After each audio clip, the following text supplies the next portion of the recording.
ఎవరికి దయచేసి అన్యదా భావించకండి. అందరికీ కూడా పేరు పేరున ధన్యవాదాలు తెలియజేసుకుంటున్నాను నన్ను ఇక్కడికి ఆహ్వానించినందుకు అతిథిగా. అలాగే ఈ రోజు కార్యక్రమం కూడా పవన్ కళ్యాణ్ గారి జన్మదినాన్ని పురస్కరించుకొని వితంతువులకు మొన్న పిఠాపురంలో ఆయన ఒక అన్నగా ఆయన నియోజకవర్గాల్లో ఉన్నటువంటి వాళ్ళకి చీరలు పంపిణీ చేస్తే ఆయన జన్మదినాన్ని పురస్కరించుకొని ఈ నియోజకవర్గంలో మా ఆధ్వర్యంలో మా నియోజకవర్గంలో ఉన్నటువంటి వితంతువులను మా తోబుట్టువులుగా మా తల్లులుగా భావించి మేము అదే కార్యక్రమాన్ని చేయాలనుకుంటున్నామండి. మీరు వస్తే ఆ కార్యక్రమానికి బాగుంటుంది అని చెప్పేసి నన్ను ఇన్వైట్ చేశారు. ఇక్కడున్న మీ అందరూ ఆ కార్యక్రమానికి అర్హులుగా ఇక్కడికి విచ్చేశారని నేను భావిస్తూ ఉన్నాను. ఎవరు కూడా మీది అదిపై మీలో ఉన్నటువంటి ఒక లోపంగా ఎవరు భావించవద్దు. భగవంతుడికి తెలుసు ఒక మనిషిని పుట్టించేది సింగిల్ గానే పుట్టిస్తాడు, తీసుకెళ్ళేటప్పుడు సింగిల్ గానే తీసుకెళ్తాడు. మధ్యలో లైఫ్ చాలా బోర్ కొట్టింది. మనం ఒక్కరు ఒక రూమ్ లో కూర్చుంటే ఒక రోజు కూర్చోలేం, తెలుసుగా మనందరికీ. 100 ఏళ్ల జీవితాన్ని గడపాలి అంటే ఈ బంధాలు బంధుత్వాలు బాధలు ఈ భారాలు ఇవన్నీ లేకపోతే బోర్ కొట్టి మనంతలో మనం ఏదో చేసుకుంటామని మధ్యలో భర్త భార్య పిల్లలు తోబుట్టువులు తల్లి తండ్రి అన్ని పెడతారు. మనం బోర్ కొట్టుకుంటాం లైఫ్ అంతే. ఎవరి టైం వచ్చినప్పుడు వాళ్ళు వాళ్ళ బంధాన్ని వదిలేసుకుని వెళ్ళిపోతూ ఉంటారు. మన టైం వచ్చినప్పుడు మనం కూడా పోవాలి. ఈ విషయం అందరూ గుర్తుపెట్టుకోవాలి. మీరెవరు కూడా ఇదొక మీలో ఉన్నటువంటి లోపంగానో మీ దురదృష్టంగానో ఎవరు భావించాల్సిన అవసరం లేదు. మాలో ఈ భావాన్ని నింపి మీ అందరినీ కూడా మాతో పాటు సమానంగానే చూడమని మాకు నేర్పినటువంటి వ్యక్తి పవన్ కళ్యాణ్ గారు. ఆయనకి ఈ వేదిక సాక్షిగా మరొక్కసారి హృదయపూర్వక జన్మదిన శుభాకాంక్షలు తెలియజేద్దాం. అలాగే ఈ రోజు ప్రధానంగా ఈ వేదికకి కారణం పవన్ కళ్యాణ్ గారి జన్మదినం. మేమెప్పుడు కూడా మా వయసుకి మీ వయసు కూడా చూసుంటారులే, పురాణాల్లో వినుంటాం దానకర్ణుడు అని. అంటే ఆయన చేతికి ఎముకంటూ ఉండదు, ఏది దొరికితే ఏది అడిగితే అది దానం చేసుకుంటూ వెళ్లిపోవడం. అప్పట్లో ఆ కర్ణుని మనం ఎవరైనా చూడలే. కానీ ఈ రోజు మన కళ్ల ముందు ఆంధ్ర రాష్ట్ర రాజకీయాల్లో ఉన్నటువంటి కర్ణుడు పవన్ కళ్యాణ్ గారు. సంపాదించినంత ప్రజలకు పెట్టడమే తప్ప దోచుకోవడమో దాచుకోవడమో తెలియనటువంటి కలియుగ దానకర్ణుడు, ఆంధ్రప్రదేశ్ లో తెలుగు దానకర్ణుడు పవన్ కళ్యాణ్ గారు. అలాగే మన్యం ప్రజల కోసం ప్రాణాలు వదిలినటువంటి అల్లూరు సీతారామరాజును నేనెవరని చూడలా.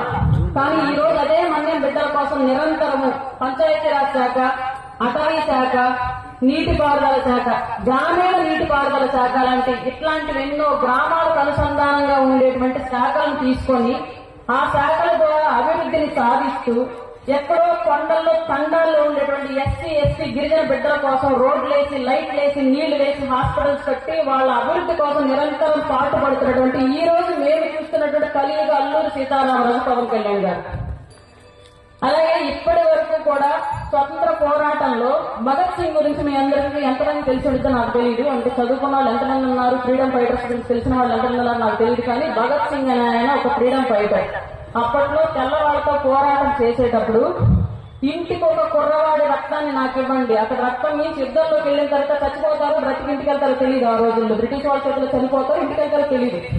కాబట్టి ఇంటికి ఒక కుర్రాడి రక్తాన్ని నాకు ఇవ్వండి, భారతదేశానికి స్వతంత్రాన్ని నేను ఇస్తానని చెప్పేసి ఒక నినాదాన్ని తీసుకొచ్చినటువంటి వ్యక్తి ఆ రోజుల్లో భగత్ సింగ్ అయితే, ఈ రోజు ఇంటికి ఒక యువకుడి నాతో నడిపించండి, ఆంధ్రప్రదేశ్ అభివృద్ధి నేను చేసి చూపిస్తాను, అవినీతి ప్రభుత్వాన్ని నేను దించి అదం పాతాలని తొక్కి చూపిస్తానని చెప్పేసి సవాలు చేసే వాళ్ళ అధికారం తీసుకున్న వ్యక్తి పవన్ కళ్యాణ్ గారు. ఈ రోజు నేను చూస్తున్నటువంటి భగత్ సింగ్ పవన్ కళ్యాణ్ గారు. అలాగే ఇంతకుముందు బర్త్డేస్ అంటే అందరికీ కూడా కేకులు కట్ చేసుకోవడం, డీజేలు పెట్టుకోవడం, డాన్సులు వేసుకోవడం, టపాసులు కాల్చుకోవడం లాంటి హంగామాలు ఉండే ఏ నాయకుడు చేసినా సరే. కానీ పవన్ కళ్యాణ్ గారు రాజకీయాల్లోకి వచ్చిన దగ్గర నుంచి అప్పట్లో మదర్ తెరెసా గారు మానవ సేవే మాధవ సేవ అని చెప్పేసి నేర్పించారంట అందరికీ కూడా. అంటే ఒక మనిషి ఇబ్బందుల్లో ఉన్న ఒక మనిషికి సహాయం చేస్తే, మన కళ్ళ ముందు ఉన్నటువంటి మనిషికి సహాయం చేస్తే మన కళ్ళ ముందు కనిపించినటువంటి భగవంతుడికి చేసినట్లే అనే ఒక నినాదాన్ని ఆ రోజుల్లో మదర్ తెరెసా తీసుకొస్తే, ఈ రోజు మన సెలబ్రేషన్స్ అంటే మన సంతోషం అంటే ఎదుటి వారి బాధను పంచుకొని వారి కష్టాన్ని తీర్చడం అని చెప్పేసి మాలాంటి ఎంతో మంది యువతకు నేర్పినటువంటి నేటి కాలపు మేల్ మదర్ తెరెసాగా మేము భావిస్తున్నటువంటి వ్యక్తి పవన్ కళ్యాణ్ గారు. మాలో ఈ సేవా తత్వాన్ని నిలిపింది. ఈ రోజు మీ అందరికీ ఏదో సహాయం చేయమని మమ్మల్ని అందరినీ ఇక్కడ పురమాయించింది కూడా పవన్ కళ్యాణ్ గారు. ఇలాంటి ఎన్నో లక్షణాలు పవన్ కళ్యాణ్ గారిలో మాత్రమే ఉన్న ఈ రోజుల్లో రాజకీయాల్లో. మీకు ఇంకొక విషయం తెలుసుకోలేదు, గతంలో మొదటి తరం రాజకీయ నాయకులు ఎవరు కూడా అధికారం చేపట్టిన తర్వాత ఆస్తులు సంపాదించుకోవాలి. దానికి మీకు ఎగ్జాంపుల్ రెండు పేర్లు చెప్పాల్సి వస్తే టంగుటూరి ప్రకాశం పంతులు గారు. మీరు ఎక్కడైనా ఆయన బొమ్మలు చూస్తే ఎప్పుడు గుడ్డ అడ్డం కట్టుకొని ఉంటారు ఆయన. మీకు తెలిసే ఎవరికైనా టంగుటూరి ప్రకాశం పంతులు గారు అడ్డం ఎందుకు కట్టుకొని ఉంటారు తెలుసా? ఆయన ఆస్తులంతా కూడా ముఖ్యమంత్రి అయిన తర్వాత రాష్ట్రంలో ఇబ్బందుల్లో ఉన్నటువంటి ప్రజలకి పెట్టి ఒంటి మీద బట్టలు చిరిగిపోతే కొత్త బట్టలు కట్టుకోవడానికి లేక ఒక రాష్ట్ర ముఖ్యమంత్రి చిరుగులు పడ్డటువంటి బట్టలు వేసుకుని తిరుగుతూ ఉంటే ఆ రాష్ట్ర పరువు బజార్లో పోతుందని ఆ రంధ్రాలను కప్పించుకోవడానికి అడ్డగుడ్డలు కట్టుకొని తిరిగినటువంటి ముఖ్యమంత్రి టంగుటూరి ప్రకాశం పంతులు గారు. అట్లాంటి నిస్వార్థ నాయకులు ఈ రోజుల్లో కనబడడం అనేది చాలా అరుదు. అలాగే దామోదరం సంజయ్ దళిత సామాజిక వర్గాల నుంచి ముఖ్యమంత్రిగా చేసినటువంటి వ్యక్తి. చనిపోయే నాటికి ఇల్లు కూడా లేదు ఆయనకి. ఇవాళ చిన్న వార్డు మెంబర్గా గెలిస్తేనే అమాంతం ఆస్తులు పెరుగుతూ ఉన్నటువంటి రాజకీయ నాయకులు ఈ రోజులో మనం చూస్తున్నాం గత కొంతకాలంగా. కానీ ఒక రాష్ట్రానికి ముఖ్యమంత్రిగా చేసినప్పటికీ కూడా వాళ్ళమ్మ చివరి నిమిషంలో కూడా కట్టెల పొలం పోయిలో ఊదుకుంటూనే జీవితాన్ని గడిపి చనిపోయింది. ఆయనకి ఒక రేకుల ఇల్లు, ఒక్క రూమ్ రేకుల ఇల్లు అంటే మళ్ళీ పెద్దదనుకునేది, ఒక్క రూమ్ రేకుల ఇల్లు ఆయన చనిపోయినట్టు కూడా ఆయన ఆస్తి. అంత నిస్వార్థంగా ప్రజల కోసం సేవ చేసినటువంటి నాయకులను ఆ రోజుల్లో చూసాం. తర్వాత మళ్ళా అట్లాంటి నాయకత్వం కనుమరుగైపోతూ వచ్చింది కాలగమనంలో.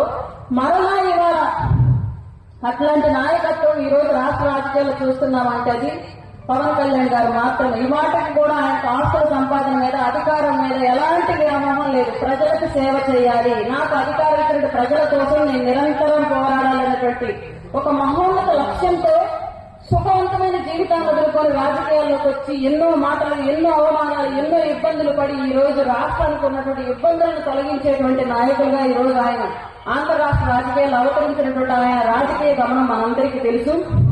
భవిష్యత్తులో కూడా ఆయన ఇలాగే ముందుకు వెళ్లాలని, ఆయన గెలుపులో మీ అందరి మా అందరి సహాయ సహకారాలు ఎప్పుడూ ఉండాలని, ఆంధ్ర రాష్ట్ర భవిష్యత్తును రూపుదిద్దేటువంటి అభివృద్ధి ప్రదాతగా పవన్ కళ్యాణ్ గారు ఎదగాలని, అప్పటి వరకు ఆయనకు భగవంతుడు నిండు 100 ఏళ్ల ఆయుష్ను ప్రసాదించాలని